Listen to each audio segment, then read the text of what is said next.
제가 서점에서 우연히 집어든 책 표지에 이렇게 쓰여져 있었습니다. 잘 중독되는 사람이 더 성공한다. 저는 중독에 굉장히 취약한 사람입니다. 어렸을 때에는 시험 기간에도 컴퓨터 게임을 멈추지 못했고, 살이 찌는 걸 알면서도 밤늦게 드라마를 보며 감자칩을 먹어댔고, 바쁜 와중에도 아무 생각 없이 스마트폰을 껐다 켰다 하고, 아침에 일어나서 유튜브 쇼츠를 보다가 출근 준비가 늦어지는 경우가 많았습니다. 이런 제가 보기에 이 책 표지에 적힌 잘 중독되는 사람이 성공한다는 문구는 참으로 매력적으로 다가왔습니다. 어쩌면 내가 방법을 모를 뿐이지 지식을 잘 활용만 하면 나도 변할 수 있지 않을까? 라는 희망을 갖게 되었습니다. 결론부터 말씀드리면 저는 이 책이 전하는 방법을 잘 활용해서 현재는 매일 독서도 하고 운동도 하고 이렇게 유튜브 컨텐츠도 만드는 부지런한 사람이 되었습니다. 오늘 소개해드릴 책 도파민형 인간을 통해서 제가 책을 통해 얻은 정보를 설명해드리고 어떻게 하면 도파민을 잘 활용해서 나를 퇴보시키지 않고 나를 발전시키는 용도로 잘 활용할 수 있는지 이야기해 보려고 합니다. 도파민형 인간이란 무엇일까요? 세상에는 날 때부터 도파민이 남들보다 많이 분비되는 사람이 있는데 더 많은 것, 더 자극적인 것에 끊임없이 매료되는 사람들이 해당됩니다. 계속해서 무언가를 욕망하고 남들보다 더 잘 중독되고 무언가를 성취하는 것에서 인생의 목표를 찾는 사람들을 도파민형 인간이라고 할 수 있습니다. 그런데 잘 생각해보면 스마트폰이 생기고 나서 우리는 대부분 도파민형 인간이 되어버렸을지도 모릅니다. 인스타그램을 보고 유튜브를 보고 이렇게 매일 울려대는 스마트폰 알람에 노출되다 보면 나도 모르게 하루 종일 스마트폰을 손에 쥐고 놓지 않게 됩니다. 그렇게 서서히 스마트폰 중독에 이르게 됩니다. 요즘에는 그렇지 않은 사람들을 찾는 것이 더 힘들기 때문에 대부분의 사람들이 스마트폰 중독을 문제라고 여기지도 않는 것 같습니다. 우리의 소중한 시간을 이렇게 많이 빼앗아 가고 있는데 말이죠. 다시 본론으로 돌아가서 어떻게 중독에 취약한 사람, 도파민형 인간이 더 크게 성공할 가능성이 높다는 것일까요? 설명에 앞서 미국 코네티컷 대학교 연구팀이 수행한 재밌는 실험 결과를 하나 소개해 드리려고 합니다. 우선 도파민 세포를 부분적으로 파괴한 쥐를 준비합니다. 그리고 정상적인 쥐도 준비합니다. 두 쥐 그룹 모두 다이어트를 진행시켜 배가 고픈 상태로 만듭니다. 첫 번째 실험으로 레버를 1회 누르면 먹이를 주는 장치에 놓습니다. 이때 두 쥐는 모두 정상적으로 레버를 누르고 간식을 먹었습니다. 다음으로 레버를 4회 누르면 먹이가 나오게 바꾸자 정상 쥐는 30분 동안 1000번 정도의 레버를 부지런히 밟으면서 간식을 받아갔습니다. 반면 도파민 결핍 쥐들은 30분 동안 600번 정도의 레버를 밟으면서 먹이를 받아 먹었습니다. 도파민이 결핍된 쥐들의 행동이 정상적인 쥐들에 비해 덜 열정적인 것을 알 수 있죠.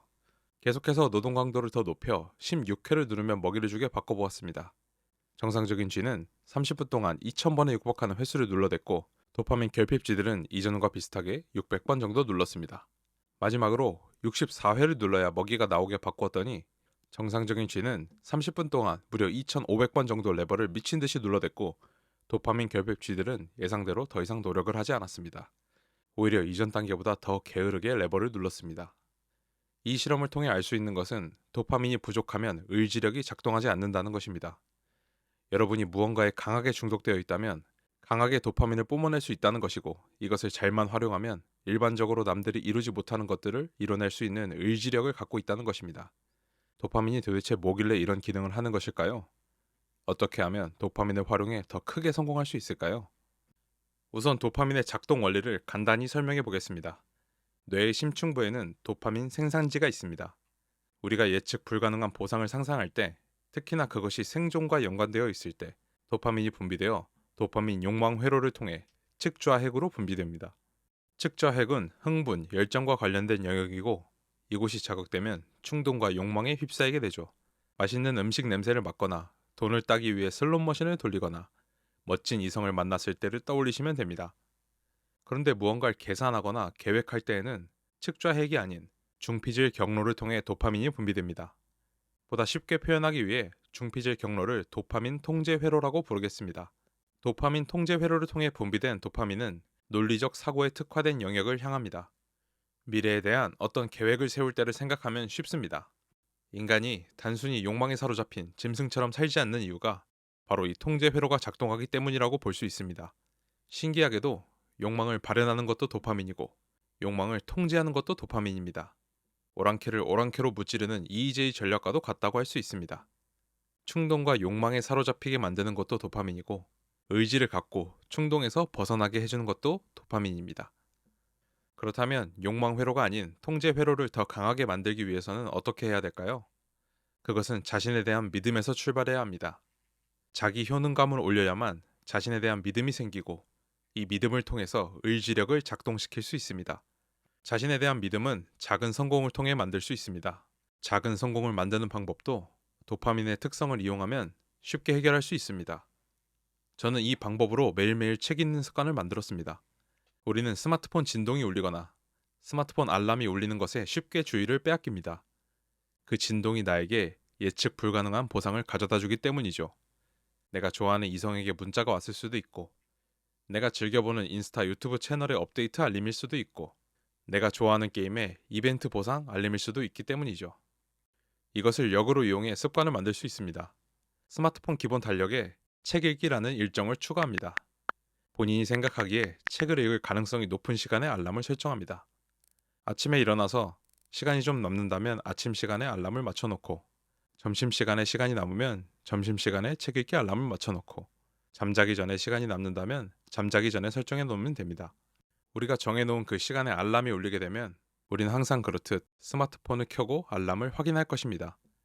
이때 스마트폰을 켜고 고민을 하겠죠. 아, 책 읽기 알람이네. 책을 볼까 말까? 아, 귀찮은데 그래도 볼까? 뭐 이런 고민을 하게 되죠. 만약 알람이 울린 시간에 별로 중요한 일을 하고 있지 않았다면 높은 확률로 책을 보게 될 것입니다. 이건 반드시 직접 꼭 한번 해보셔야 됩니다. 저는 이것을 통해 매일매일 책 읽는 습관을 만들 수 있었고, 역으로 그 시간에는 가능한 다른 약속을 잡지 않게 되었습니다. 더 나아가 아주 쉬운 일, 방 청소하기, 설거지하기, 장 보러 가기, 운동하러 가기, 이러한 사소한 일들도 달력에 알람으로 설정해 놓고 나면 누워서 유튜브를 보다가도 알람을 보고 바로 행동으로 옮기게 되었습니다. 물론 알람이 울렸을 때 다른 중요한 일이 있거나 욕망 회로가 이기는 경우도 있을 것입니다. 하지만 이렇게 매일매일 알람을 세팅해 놓으면 결국은 통제 회로가 승리하는 것을 경험하실 수 있을 것입니다. 이렇게 원하는 습관을 만들어 스스로의 가치를 높여 자기 효능감을 느끼게 되면 점점 더 높은 난이도의 도전을 가능하게 하고, 그런 도전을 계획할 때 나오는 도파민이 순간의 욕망을 억제할 수 있게 될 것입니다. 세계 톱클래스 운동선수들이 그 엄청난 고통을 견뎌내고 훈련을 수행할 수 있는 것이 바로 이런 도파민 통제 회로를 강화한 결과라고 볼 수 있습니다. 우리는 세계 최고가 되기 위해서 통제 회로 강화 훈련을 할 필요는 없습니다. 단순하게 운동하기, 독서하기, 일찍 자기, 청소하기, 이런 작은 것들을 꾸준히만 이뤄내도 우리 삶에 큰 변화가 찾아올 것입니다. 그러니 제가 말씀드린 스마트폰 달력 알람은 꼭 한번 해보세요. 정말 좋습니다. 꼭 한번 해보시길 권합니다. 마지막으로 한 가지 주의할 점이 있습니다. 인간의 의지력에는 한계가 있다는 것을 알고 있어야 합니다. 우리가 노력을 통해 욕망 회로를 억제하고 통제 회로를 잘 활성화시켰다고 해도 피로가 쌓이면 욕망 회로가 높은 확률로 이기게 됩니다. 늦게까지 일을 하며 피곤한 상태에서는 아무 생각 없이 야식을 먹어대고, 술에 취한 상태에서는 충동적으로 행동을 많이 하는 것처럼 말이죠. 그래서 잘 지켜온 습관이 무너졌다고 낙담하지 않으셔도 됩니다. 그저 조금 피곤해서 약간의 휴식이 필요한 상태일 수 있습니다. 아니면 도전의 난이도가 너무 높았을 수도 있습니다.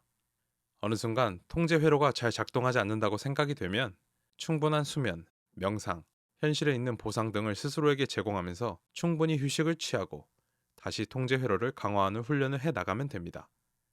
만약 스마트폰 중독을 극복하고 새롭게 만들고 싶은 습관이 있다면 지금 바로 스마트폰을 켜고 달력에 적어놓고 알람을 켜두세요. 그리고 본인이 다짐한 이 순간을 어딘가에 기록해 놓으세요.